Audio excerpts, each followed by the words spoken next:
Cigarette খেলে 40 দিন নামাজ রোজা কবুল হয় না, এটা কি হাদিস দ্বারা প্রমাণিত?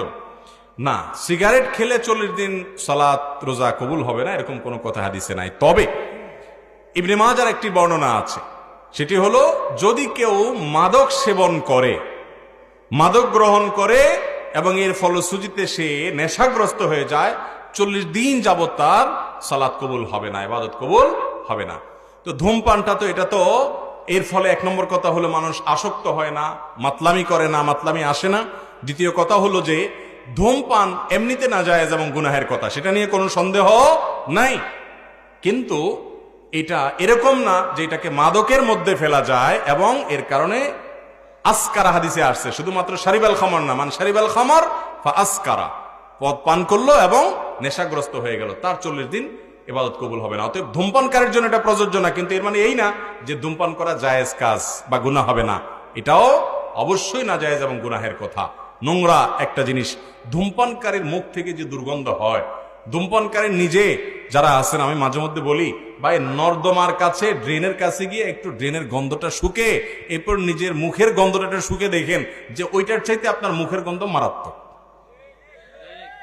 আমি একবার ঢাকার এক হাসপাতালের মসজিদের পাশে সালাত আদায় করতে দাঁড়াইছি, আমার পাশে একজন দাঁড়াইছে, তার শরীর থেকে যেই গন্ধ, আমি চিন্তা করলাম এই লোকটাকে কিছু একটা বলা দরকার, কিন্তু বললে মাইদ্যরও খাওয়ার ভয় আছে। তো আমি তাড়াতাড়ি পকেট থেকে কাগজ কলম নিয়ে বের করে সুন্দর করে লিখলাম, ভাই যেই গন্ধ ভাই আজকে আমি শুকতে হলো, আমার সালাত নষ্ট হওয়ার উপক্রম। কি সালাত আদায় করছি, মনোযোগ পুরাটা আপনার দুর্গন্ধে আমার দখল করে নিয়ে গেছে।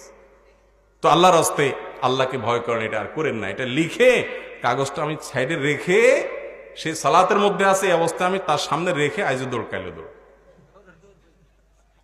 যে আমার দরকার হলে তার নাসিহা করা, মাইদ্যর খাওয়ার তো দরকার নেই, তো নাসিহার কাজ তো হয়ে গেছে, লিখে দিয়ে আসছি। ভাইরা আমার, যারা ধূমপান করেন তাদের মুখে এরকম বাজে অবস্থা তৈরি হয়। পৃথিবীতে ক্যান্সার এখন এত ব্যাপকভাবে ছড়াইছে, আমাদের দেশের কথা যদি আপনি বলেন, ঘরে ঘরে জনে জনে এখন পরিবারে পরিবারে ক্যান্সার, এবং ক্যান্সারের অন্যতম বড় কারণ হলো এই ধূমপান এবং জর্দা।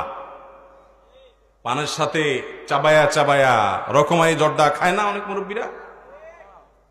ভাইরা আমার, এই ধূমপান বিষপান লেখাই আছে যেটা স্বাস্থ্যের জন্য ক্ষতিকর, তারপর আবার পয়সা দিয়ে কিনে খাই। আল্লাহ তাআলা আমাদেরকে বুঝার তৌফিক দান করুন। এই নোংরা জিনিস খাওয়া যাবে না ভাইরা আমার, কিন্তু 40 দিন ইবাদত কবুল হওয়া না হওয়ার যে হাদিস, সেটা এই ধূমপানের ক্ষেত্রে ফিট হবে না।